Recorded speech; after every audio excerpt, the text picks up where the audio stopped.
Pour la diversité et l'inclusion économique, le mouvement est lancé. Ensemble, nous agissons déjà pour une cause créatrice de valeur. Ensemble, nous avançons. Mais nous voulons aller plus loin. Plus vite, plus haut. En 2022, le sommet de l'inclusion économique sera placé sous le signe de l'impact. Impact pour faire bouger les lignes. Impact pour faire changer les mentalités. Impact pour transformer notre société durablement. Sommet de l'inclusion économique. Agir avec impact.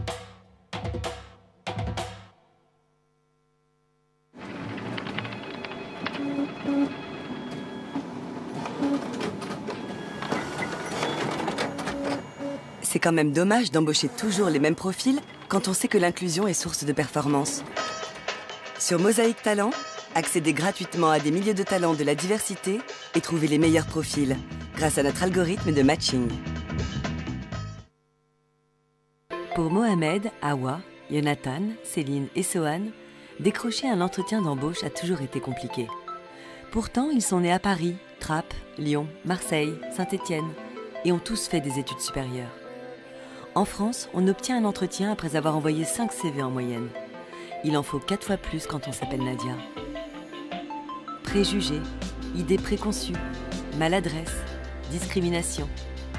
Nous avons décidé d'agir en créant Mosaïque RH, un cabinet de recrutement non-profit pour accompagner les entreprises, puis un campus pour accompagner les talents et pour accélérer les mises en relation, puis une plateforme de recrutement où l'on peut accéder gratuitement à des dizaines de milliers de profils qualifiés venant de toute la France.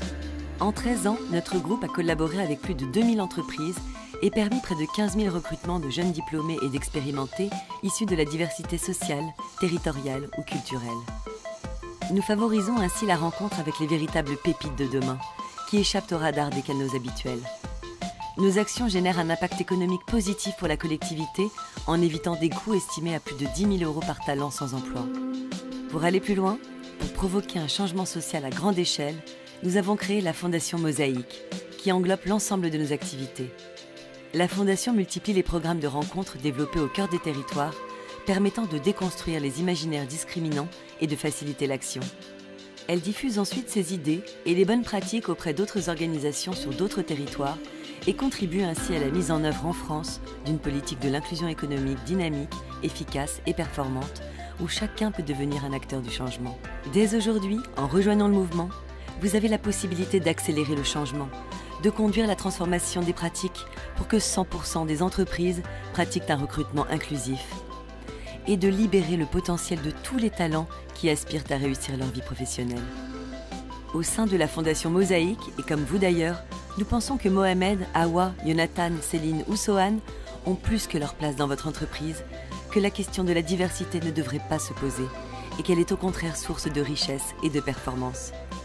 Fondation Mosaïque, rejoignez le mouvement.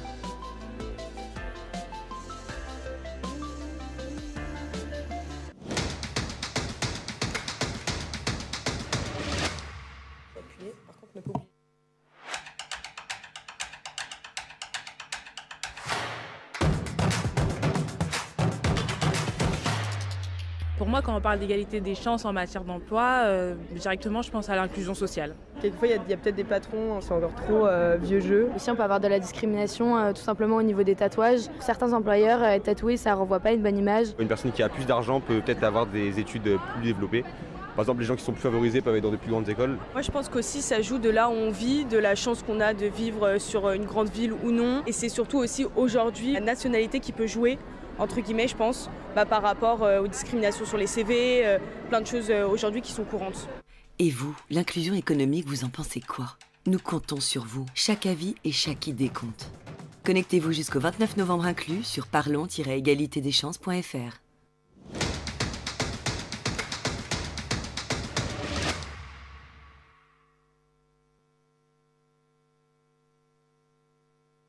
Bonjour à toutes, bonjour à tous. Bienvenue à cet atelier accélération de l'inclusion économique par le biais de l'éducation. Pour vous donner un petit peu la genèse de notre participation à ce sommet, quand Marianne Condé-Salazar, directrice groupe ISCOM, nous a parlé du sommet, elle était déjà convaincue que nous devions y participer. Nous nous réjouissions à peine du lancement de notre programme ISCOM Diversité et nous savions déjà que cela ne serait qu'un début. Ce ne serait pas suffisant qu'il fallait aller plus loin, qu'il fallait agir avec impact pour l'inclusion économique, pour favoriser l'inclusion économique par le biais justement de l'éducation. Et que chaque initiative était un pas de plus, un pas non négligeable vers plus d'inclusion. À l'ISCOM, nous sommes vraiment persuadés, bien sûr, de prime abord, que l'inclusion est le devoir de chacun, mais surtout que cette inclusion peut être un véritable vecteur de performance. Pour échanger avec nous aujourd'hui sur la nécessité de développer une éducation inclusive, nous avons la chance de recevoir Leila Gilani-Liard, vice-présidente communication monde Tinder et alumni ISCOM, je tiens à le préciser, Julie Verdeau, directrice des talents de l'agence Lonsdal, toutes deux partenaires justement du programme de bourse ISCOM Diversité. Nous avons également la chance d'accueillir Séverine Lemierre, directrice de l'Académie de la transition écologique et directrice du CFA-NJ, et Jean-Marc Hamon, président exécutif IFOCOP. Ils seront interrogés par Salomé Chauvin, Julie Trassaco et Joséphine Le Saunier, toutes trois étudiantes ISCOM dans la spécialisation influence et réputation, qui est menée par notre directrice scientifique Laurence Goss. Donc je laisse sans tarder, parce que je sais que vous êtes impatients, la parole à Julie.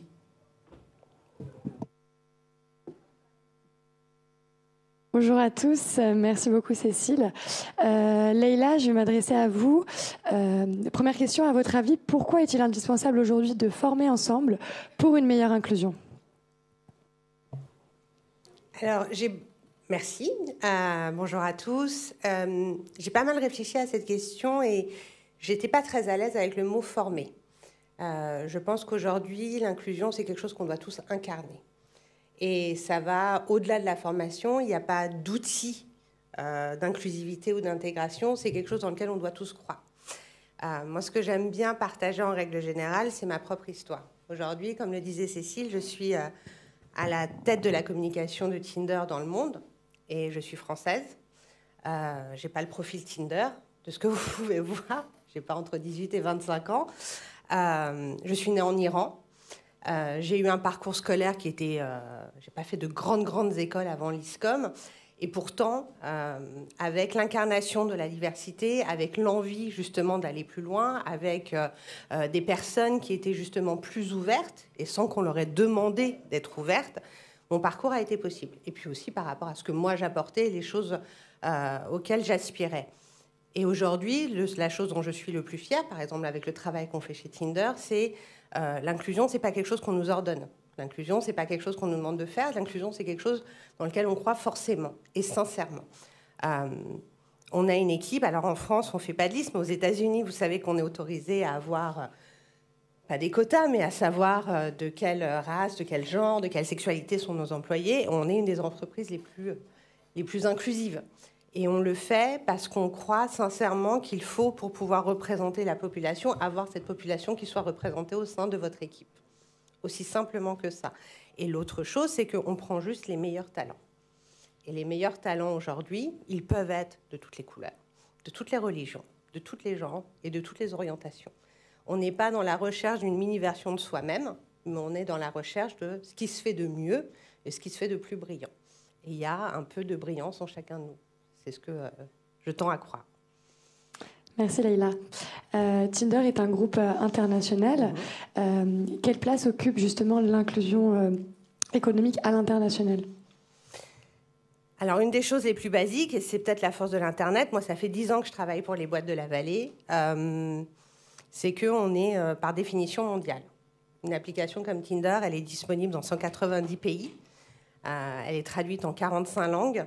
L'inclusivité, elle commence par là. Déjà, le même accès pour tous aux mêmes expériences et en même temps la prise en considération de ce que c'est le local, que ce soit la langue, la culture, les coutumes. On n'est pas là pour imposer un certain mode de consommation ou un certain comportement.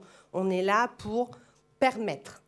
Et la mission de Tinder, c'est juste de rencontrer de nouvelles personnes. Après, la façon dont on rencontre quelqu'un, est-ce qu'on attend de cette personne quand on est aux États-Unis, est forcément très différente de ce qu'on attend en Inde. Et nous, l'inclusivité, ça passe par ça.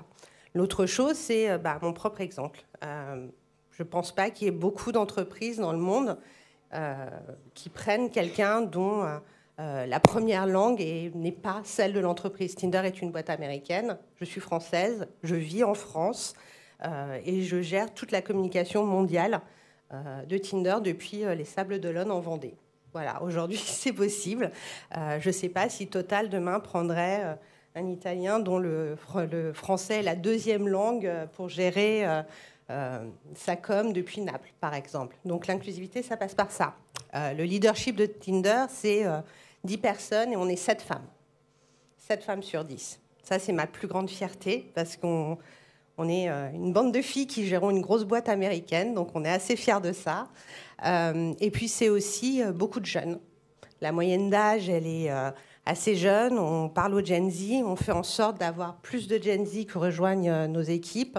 Et qui dit Gen Z, dit aussi une demande forte en termes justement d'inclusion, de reconnaissance, de l'importance qu'on va accorder justement aux causes et aux différentes identités. Et c'est quelque chose sur lequel on travaille énormément. Et moi, je suis assez fière de dire qu'au sein de mon équipe, ne serait-ce que l'équipe communication, j'ai une des équipes les plus diversifiées que j'ai eues au cours de ma carrière. Et ça, c'est quelque chose qui est juste pour moi aujourd'hui normal. On ne devrait pas le célébrer, on devrait juste se dire que c'est la chose normale à faire. Merci Leïla. Merci Julie. Moi j'ai une première question pour vous Julie. Est-ce qu'aujourd'hui la diversité et l'inclusion sont un prérequis RH et comment cela se caractérise-t-il ? Alors bonjour à tous. Moi comme Leïla, je pense que la diversité c'est effectivement absolument essentiel pour les entreprises. C'est-à-dire que je suis convaincue, en tant que directrice des ressources humaines, directrice des talents, que la qualité de nos équipes, elle passe immanquablement par la diversité des talents qui la composent. C'est-à-dire que plus on a une pluralité de talents qui sont représentatifs de la société française, meilleur on est. C'est-à-dire que je trouve que souvent dans l'inclusion, la diversité, on pense surtout à une sorte de responsabilité d'entreprise qui doit contribuer, faire sa part responsable vis-à-vis de la société pour apporter sa petite contribution à l'égalité des chances. Alors ça, oui, bien sûr, mais je pense que c'est surtout indispensable pour être un accélérateur de performance et de créativité pour les entreprises. Ça, c'est un point que je trouve très important. C'est la diversité culturelle, sociale, le genre, l'origine des gens, que chacun arrive avec son parcours différent, sa propre histoire, qui va permettre d'apporter une vraie puissance au collectif. Moi, je suis directrice de ressources humaines dans une agence de création. Notre rôle, c'est d'accompagner les marques, qu'il s'agisse de marques de consommation, des marques entreprises, pour les accompagner à la définition de leur singularité, ce qu'elles sont et de ce qu'elles proposent à leurs auditoires, à leurs consommateurs ou à leurs destinataires.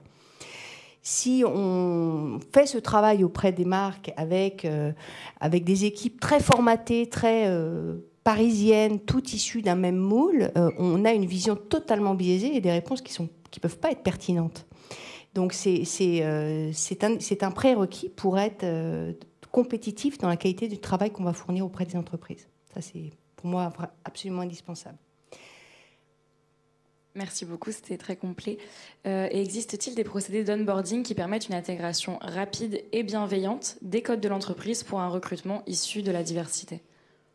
Alors, oui et non, c'est-à-dire pas vraiment. Moi, je suis aussi convaincue qu'un recrutement réussi, ça ne s'arrête pas à la signature du contrat. On a fait à peu près la moitié du chemin à ce moment-là, une partie importante, mais qu'il y a une autre partie qui est absolument indispensable, c'est effectivement de favoriser la bonne intégration du collaborateur, quel que soit son parcours et son origine.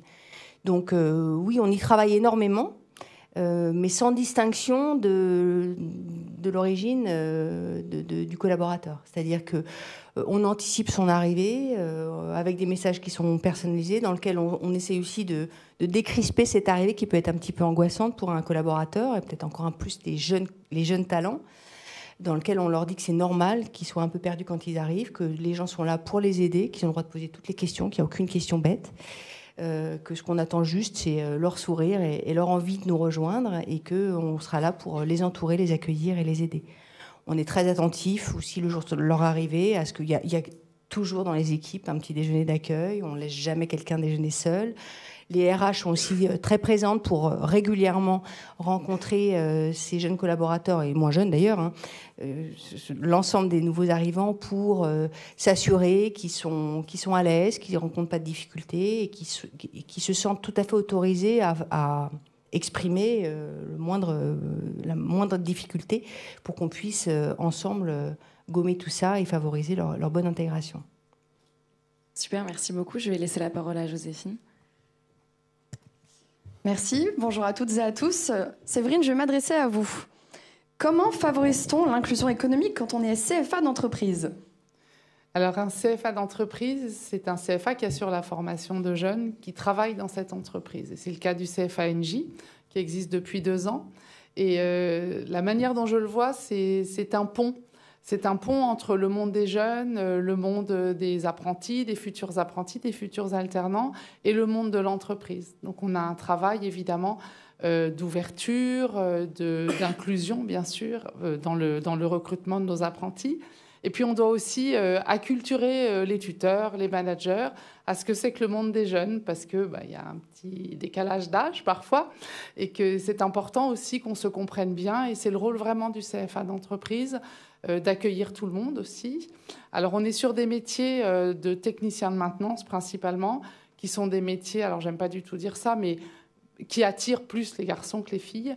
Et notre travail, c'est aussi de travailler sur cette diversité-là et de dire aux jeunes filles et aux jeunes femmes que ce métier-là, il n'est plus aussi fatigant, il n'est plus aussi sale qu'il était autrefois, qu'on pilote des choses à distance avec une tablette, que c'est très digitalisé et que les jeunes femmes et les jeunes filles de toutes origines sont bien sûr accueillies au CFA comme tout le monde. Super, merci. Et en quoi le CFA d'entreprise d'Engie répond-il aux ambitions du groupe en matière d'alternance et d'apprentissage ? Alors on a de la chance, c'est que le CFA est porté par un groupe qui est extrêmement inclusif et qui porte aujourd'hui un taux d'apprentis qui est son ambition, c'est 10% d'apprentis dans l'effectif France, donc c'est le double du taux légal. Donc on a une politique diversité et inclusion qui est très forte, qui est très engageante pour tout le monde, et on est là aussi pour répondre à cette politique d'inclusion et de diversité. Super, merci beaucoup à vous. Je rends la parole à Julie. Bonjour, Jean-Marc, je m'adressais à vous. En quoi l'accompagnement d'IFOCOP, proposé à la fois au public adultes salariés et demandeurs d'emploi en reconversion professionnelle, favorise l'inclusion économique ? Très bien. Merci de cette jolie question. Alors, l'IFOCOP, vous l'avez exprimé, on travaille sur la reconversion, sur les demandeurs d'emploi, mais avant tout, c'est un personnel adulte. Alors, je n'oublie pas que la question qui est sous-tendue, c'est agir, quel impact. Voilà. Alors, je vais vous donner quelques petits exemples, parce que c'est la dernière campagne de communication. Il faut communiquer dans tous les domaines, y compris la formation. Je vous expliquerai pourquoi tout à l'heure. Pour bien singulariser la mesure d'impact, on prend ce qu'on appelle des vrais gens chez nous, c'est-à-dire qu'on colle à la réalité du terrain, on ne cherche pas à imposer des caricatures, on prend les gens qui sont chez nous. Alors je vous donne quelques exemples. Karen Soudé, elle avait un niveau doc de droit, elle avait un CAP esthéticienne, elle a 35 ans, et elle nous dit « Ma formation m'a fait prendre conscience que désormais je suis capable de faire des choses que je ne pensais pas possible. Je suis aujourd'hui assistante de direction, c'est une formidable aventure de vie. » Voilà, j'en ai plein comme ça. J'ai Fatima Giroud, assistante de direction, elle était vendeuse, elle a même travaillé chez Pôle emploi. Vous voyez, les choses s'enchaînent sans toujours de la structuration dans les parcours. Mais elle a dit « Ma formation m'a ouvert un horizon infini, elle a changé ma vie. » Enfin, bon, voilà, ce que je voulais vous dire, c'est que, en d'autres termes, la formation professionnelle, dans la formation professionnelle, transpire l'inclusion. On ne cherche pas à être ce que nous ne sommes pas, on colle à la réalité des gens aujourd'hui, des territoires, et en particulier en Île-de-France, la notion d'inclusion est réelle et sérieuse. Alors, pour mieux répondre à vos questions, ou pour plus encore rentrer dans votre question, je voulais aussi vous signifier qu'aujourd'hui, le caractère particulier de la formation professionnelle est extrêmement impliquant. extrêmement impliquant parce qu'il y a eu une loi en 2018. Cette loi en 2018, elle a signifié deux choses. La première, c'est que l'apprentissage était libéré. Voilà, chacun pouvait œuvrer en matière d'apprentissage, hein, contrairement à hier où on était dans des organisations très paritaires. Voilà, aujourd'hui, l'apprentissage, chacun peut s'y affronter. Vous donnez un chiffre quand même en termes de mesures d'impact. On était en 2018 à 300 000 apprentis. On est aux alentours de 800, 900, je n'ai pas les chiffres exacts. Enfin, oui, il y a 800 000, c'est ça. Donc une explosion. Voilà. Ça, c'est le premier point. Le deuxième point, c'est que la loi et la réforme de 2018 a instauré ce qu'on appelle la monétisation de ton droit à la formation. On appelle ça le compte personnel de formation. Qui a été appelé? Hein, je vois des sourires, donc vous avez forcément eu un coup de fil intrusif sur utiliser votre compte personnel de formation. Bon, voilà, il y a des opportunistes. Hein, vous voyez que dans cette révolution formative, hein, le monde cherche ses équilibres. Hein, voilà, donc forcément, il y a des choses qui ne se passent pas très très bien dans le monde formatif aujourd'hui, mais les choses vont se réguler. Voilà, je reviens à l'issue de ce petit focus sur le cadre réglementaire, sur, au fond, est-ce que la loi contribue à l'inclusion? Voilà, c'est la question qui nous intéresse tous. Hein. Est-ce qu'on est dans le bon sens de l'histoire? Alors, pour ça, il faut aller regarder les organismes de formation et ce qui leur est attendu. C'est-à-dire, je suis en train de vous expliquer que le marché est libéralisé fortement, mais par contre, il y a des attendus extrêmement forts du côté des prestataires de services, organismes de formation. À eux, on va leur dire, pour qu'ils bénéficient de l'impôt formatif, hein, voilà, quelque part, s'ils veulent être dans les clous, il va falloir qu'ils soient certifiés Calliope. Alors Calliope, c'est un dispositif qui renvoie à 32 critères. Je peux vous dire qu'il y a ceux qui opinent du bonnet là, dans la salle, donc, qui ont dû subir quelque part. Voilà, donc il y a 32 critères très très exigeants. Et je voulais vous dire voilà, qu'il y a 2 critères qui renvoient totalement à l'inclusion, puisque les 2 critères, les numéros, peu importe, hein, ce n'est pas le sujet aujourd'hui, mais il y a 2 critères qui renvoient à la notion d'inclusion, parce qu'ils disent qu'il faut absolument avoir des parcours individualisés qui conduisent à l'emploi. Voilà. Donc ça, c'est le premier point. Le premier point, c'est que la loi l'assume bien. Par contre, il faut des organismes de formation qui mettent en place des dispositifs, des stratégies de moyens très très fortes pour accompagner et individualiser. Alors nous, à l'IFOCOP, pour assumer cette individualisation des parcours, on a mis en place en amont d'abord du dispositif formatif, des volets qu'on appelle apprendre à apprendre. Hein, voilà, parce que dans un dispositif de reconversion, vous le savez, quelqu'un il était juste après, hein, Karen Soudé. Karen Soudé, elle a 50 ans. Voilà, 50 ans et s'est pas assis en salle de cours depuis quelques années, dirons-nous. Donc, il faut les remettre dans des dispositifs de apprendre à apprendre. Voilà. Donc, chacun a besoin d'outils de formation et de moyens particuliers. Voilà. Merci beaucoup, Jean-Marc. Votre cible prioritaire chez IFOCOP est celle des TPE et PME. Est-ce que vous pouvez revenir avec nous sur la particularité de la politique d'inclusion au sein de ces différents types de structures? Ah, alors, bon, je m'attendais à la question. Bon, effectivement, la TPE et la PME, alors de très petites entreprises, petites et moyennes entreprises, vous savez qu'en France, il y a quelque chose comme 3 millions d'entreprises, j'ai plus les chiffres exacts, ma voisine le saura peut-être. 3 millions d'entreprises, 80% d'entre elles sont moins de 10 salariés. Voilà. Donc, très clairement, pour ces entreprises-là, la notion de stratégie d'inclusion n'existe pas. Oui, elle n'existe pas. Chaque dirigeant va être confronté à quoi? Il va être confronté à chaque dirigeant qui est au four et au moulin, si je puis dire. Hein. Il va être confronté à quoi? À l'équilibre de son modèle économique, à la facture à payer à l'instant. Enfin, la notion d'inclusion n'est pas un processus. Donc il va falloir, nous, organismes de formation, qu'on propose ce que l'on appelle des stratégies d'amorçage. Alors c'est quoi une stratégie d'amorçage? C'est bien sûr dans un dispositif de formation, il y a le volet didactique, théorique, mais surtout, tout au long de la période théorique, il va falloir que l'on propose, avec des dispositifs formatifs dédiés, il va falloir que l'on propose aux stagiaires d'aller rencontrer l'entreprise. On appelle ça des dispositifs, un pacte entreprise mode d'emploi. Donc il va falloir que, pas à pas, le stagiaire comprenne que la colonne se redresse, je peux aller affronter l'entreprise et je peux proposer mes services pendant une période qu'on va appeler stage d'application pratique. Et écoutez bien ce chiffre parce que c'est un chiffre récurrent. Ces stratégies d'amorçage, ça marche parce que, en l'occurrence, près de 80%, alors j'ai oublié de vous dire que 92% nos stagiaires sont tous en emploi. Voilà, donc il y a un côté réel et sérieux. Mais un chiffre plus intéressant, c'est lorsque nos stagiaires vont dans une entreprise, dans 80% des cas, il n'y a pas de poste. Et malgré tout, à l'issue, ils sont recrutés à hauteur de 60%.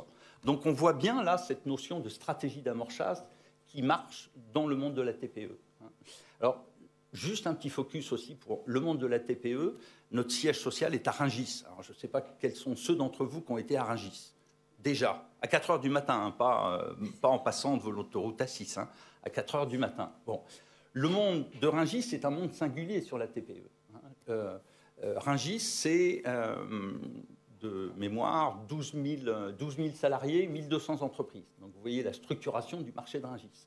Forcément, Rungis, le monde de cette TPE, c'est pénibilité du travail, lever tôt, coucher tard, plus de vie de famille, voilà. Et malgré tout, donc c'est le monde de la TPE, malgré tout, il y a une inclusion, puisqu'il y a une réalité des emplois qui est très explicite sur Rungis, et malgré tout, il y a une réalité de l'inclusion permanente. Voilà. Pourquoi ?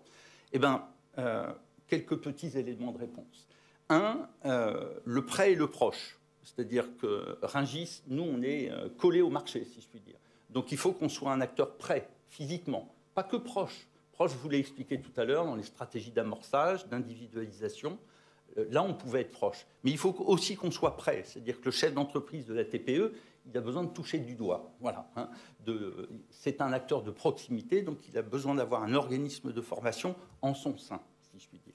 Et puis, il y a un deuxième volet qui est plus, qui n'est pas lié à la qualité des instituts de formation. Le dernier volet, c'est que s'il y a de l'inclusion sur Rungis, c'est parce que, petit 1, 30%, les salaires sont supérieurs à 30% marché. D'accord ? Point. Point 2, il y a une fierté collective qui renvoie à la qualité de leur métier qui est de plus en plus forte. Voilà. Et puis, point 3, si je puis dire, il y a l'ascenseur social qui est toujours présent. C'est-à-dire que tu commences sur le carreau, voilà, et puis tu peux finir dirigeant. Voilà. Ces 3 volets-là sont des volets essentiels pour favoriser et pérenniser l'inclusion. Voilà. Merci beaucoup Jean-Marc. Je vais passer le micro à mes collègues. Bonjour, merci à tous. On va s'adresser maintenant à notre directrice de l'ISCOM.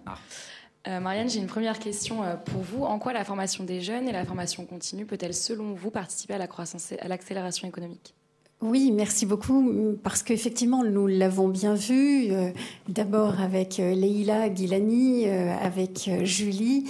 Les entreprises accueillent, mais faut-il encore que ces talents soient préparés et se présentent à la porte des entreprises. Et donc, merci Séverine et merci Jean-Marc d'avoir rappelé qu'effectivement, les écoles, les universités, le monde de la formation a un véritable rôle aussi à tenir dans cette dynamique d'inclusion économique. Mais moi, j'aimerais revenir, parce que nous avons la chance d'avoir des jeunes dans l'assistance, sur un autre écueil. Parce que, vous savez, pour que cette inclusion, effectivement, pour que nous soyons de manière très concrète dans cette inclusion, il faut ouvrir les portes, mais faut-il encore frapper aux portes ? Et je crois qu'il faut que les jeunes aussi s'emparent de l'ambition de vouloir entrer dans ces entreprises. Et il faut qu'ils prennent confiance. Parce que souvent, l'ambition est une question de confiance, on le sait bien.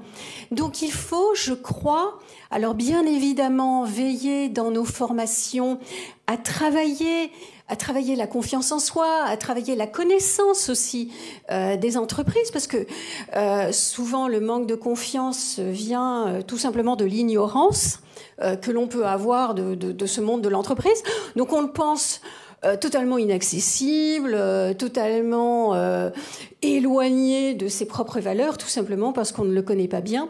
Donc je crois qu'il faut vraiment, à nous, acteurs de la formation, de travailler, mais ensemble, nous, acteurs de la formation, avec les entreprises, je pense qu'il faut que nous multiplions les occasions de partage. Alors nous avons une occasion de partage vraiment qui nous tient beaucoup à cœur à l'ISCOM, c'est l'Université solidaire de la communication que nous proposons chaque année au printemps à de jeunes entrepreneurs. Alors nous travaillons depuis près de 10 ans de façon tout à fait vraiment complice avec tout l'écosystème entrepreneurial de la ville de Saint-Denis et de la plaine Saint-Denis. Nous accueillons donc pendant 3 jours de jeunes entrepreneurs que nous accompagnons sur leur plan de communication qui va les aider à lancer leur activité. Et voyez, je pense que cet exemple de partage, eh bien, nous pourrions le dupliquer dans d'autres domaines, sur d'autres expertises, entre professionnels et avec des acteurs de la formation. Je pense que vraiment, l'inclusion, c'est un process qui se fait à beaucoup d'étapes, qui ne se fait pas uniquement à l'étape de recrutement, mais, et Julie et Leïla le rappelaient déjà, même pour l'entreprise, une fois le recrutement opéré, tout reste à faire encore. Mais l'inclusion, c'est aussi une histoire de avant le recrutement. Et voilà, et je pense qu'on peut tous y contribuer, ne serait-ce qu'en partageant notre connaissance du monde de l'entreprise, notre expérience. Pardon, oui, je voulais effectivement rebondir sur ce que tu viens de dire, Marianne, parce que, en effet, souvent, une fois qu'on est convaincu intimement de l'importance de l'inclusion, on se trouve, il y a bien sûr, il y a une sensibilisation en interne au niveau du recrutement pour se dire, n'allons pas à la facilité pour prendre des profils qui sont tous issus des mêmes écoles et qui sont passés par les mêmes entreprises, parce que on sait que ce sont des profils plug and play qui vont tout de suite correspondre aux besoins, mais avec l'appauvrissement dont on a déjà parlé. Mais la difficulté qu'on a, c'est que ces candidatures ne nous parviennent pas. D'où la démarche effectivement réfléchie et menée avec l'ISCOM, qui est de se dire, il faut qu'on ouvre les portes des entreprises et de la formation à tous les jeunes et qui se sentent tout à fait autorisés et qui ne s'autocensurent pas. Donc il faut avoir la connaissance et ensuite se sentir totalement libre de suivre cette voie-là. Et alors, effectivement, on peut avoir tout ce parcours qui aboutit, in fine, en entreprise. Mais on a vraiment cette difficulté-là. Alors, sur nos métiers à nous, particulièrement, je parle uniquement de ce que je connais un petit peu, c'est-à-dire des métiers de création, des gens qui sont issus de formations sur la communication ou d'écoles d'art. La plupart du temps, n'arrivent dans ces écoles-là que des gens qui ont fait une espèce de parcours un peu classique, guidés parfois par leur famille. Et c'est très, très important que tout le monde... Et il y a sans doute un travail à faire avec des institutions comme la Fondation Mosaïque ou d'autres associations qui font beaucoup de choses, les collectivités locales, les écoles et les entreprises, pour aller aussi montrer ces chemins et faire connaître nos métiers pour donner aussi envie à ces jeunes de se lancer à la découverte, peut-être d'abord avec des premiers stages en 3e, puis ensuite des cursus de formation. Je voudrais juste rajouter une chose. Je vois des jeunes dans la salle et je suis sûre qu'ils sont aussi nombreux sur la plateforme, mais j'ai envie de vous dire, ne vous interdisez rien. Ayez de l'ambition. L'ambition, c'est pas un sale mot, c'est pas une mauvaise chose. Moi, j'ai été ambitieuse très tôt. J'étais pas très douée à l'école, mais j'étais ambitieuse. Donc, j'ai travaillé beaucoup. J'ai trouvé une formation qui m'a plu à l'ISCOM après 4 années d'errance à l'université, et je me suis épanouie. Mais par contre, j'ai été exigeante envers moi-même. C'est-à-dire que ce que l'entreprise attendait de moi, moi, j'attendais de moi-même le double. Je me suis donné les moyens d'avancer. Je n'ai pas eu peur. Je ne me suis pas dit à aucun moment mon prénom est une barrière. Mes origines vont jouer contre moi. Je suis partie du principe que j'étais douée dans ce que je faisais que j'étais capable d'offrir une compétence, une expertise, et que pour cela, je ne devais être jugée que par rapport à cela. Et aujourd'hui, on a cette chance formidable où l'inclusion est un mot qui est beaucoup dit dans les entreprises et on ne souhaite plus recruter des mini-versions de soi-même. C'est-à-dire que les recruteurs, par le passé, étaient souvent des hommes et ils recherchaient des mini-versions d'eux-mêmes et ça bloquait, que ce soit pour les femmes ou pour les diverses minorités. Aujourd'hui, il y a des femmes qui sont à des postes de la responsabilité. Il y a des gens issus de la minorité qui sont issus à des postes de responsabilité. Et j'ai envie de dire à toutes ces personnes-là aussi, c'est pas la peine de répliquer ce qui se faisait avant. Il y a des façons plus originales de rencontrer des nouveaux talents, ce dont vous parliez, Marianne, il y a un instant. Mais c'est aussi aux jeunes, encore une fois, d'aller frapper aux portes et en se disant, il n'y a rien qui peut m'empêcher d'obtenir ce dont j'ai envie. Il suffit juste de trouver en face des personnes qui sont juste là pour vous écouter, vous donner votre chance. Oui, merci. Je vais rebondir sur ce qui a été dit et sur le mot « oser » que j'ai trouvé particulièrement fort dans ce contexte. Quand on est jeune, c'est bien d'oser et c'est effectivement, Leïla l'a très bien dit, de ne pas se mettre de limites. Et nous, on a la chance d'être un grand groupe.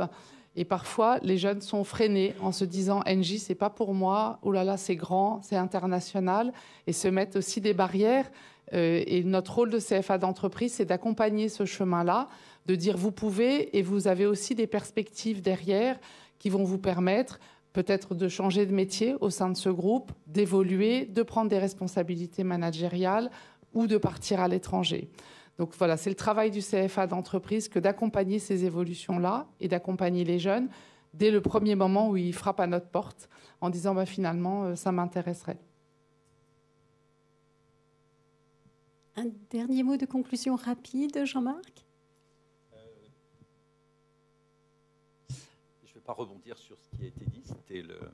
Moi, ça me convient tout à fait. On parle de relations de confiance, d'oser. Alors, je vais rajouter un mot, l'estime de soi. Et l'estime de soi, je dis, on la pratique en réalisant. C'est-à-dire qu'en faisant.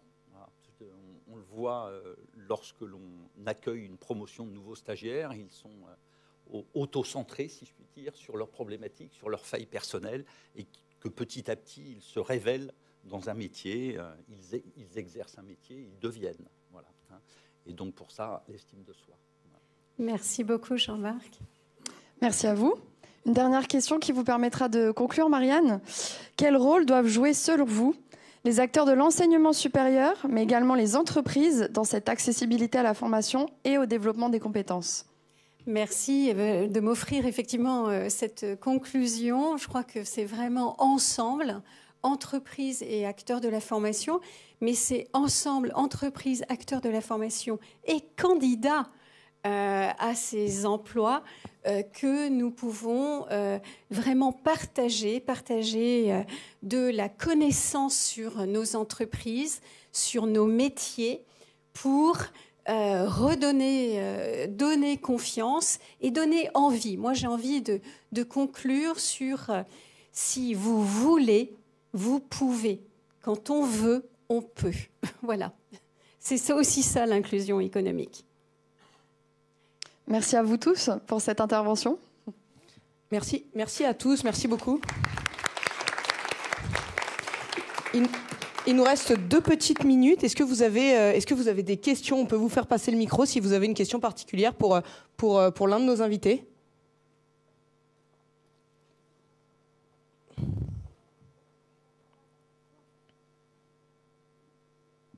Oui, bonjour.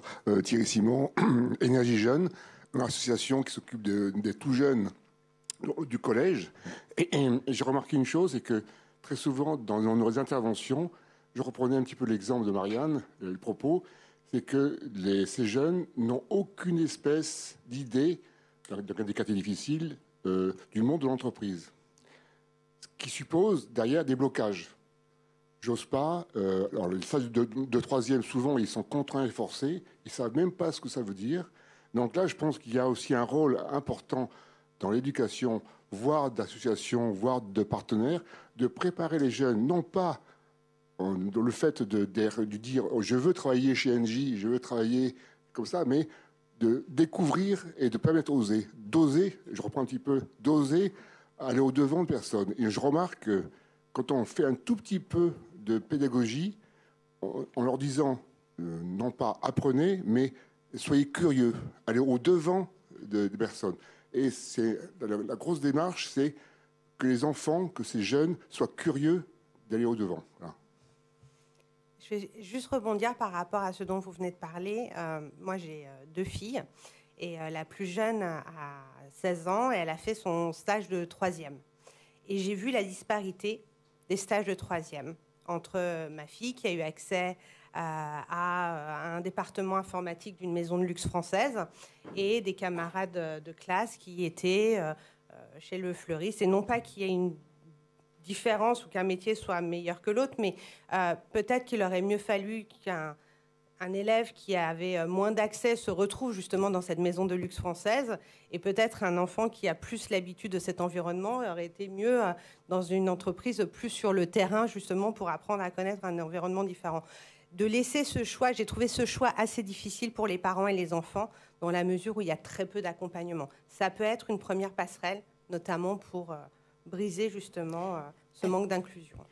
Alors j'en profite peut-être pour faire la publicité d'une association que j'aime beaucoup et qui est présente aujourd'hui, qui s'appelle Viens voir mon taf, et qui propose donc aux entreprises d'enregistrer des offres de stage pour des collégiens de zones d'éducation prioritaire. Je vous invite, tous les représentants d'entreprises ici dans cette salle, à vraiment aller les voir et à inscrire des offres de stage de votre entreprise sur la plateforme Viens voir mon taf.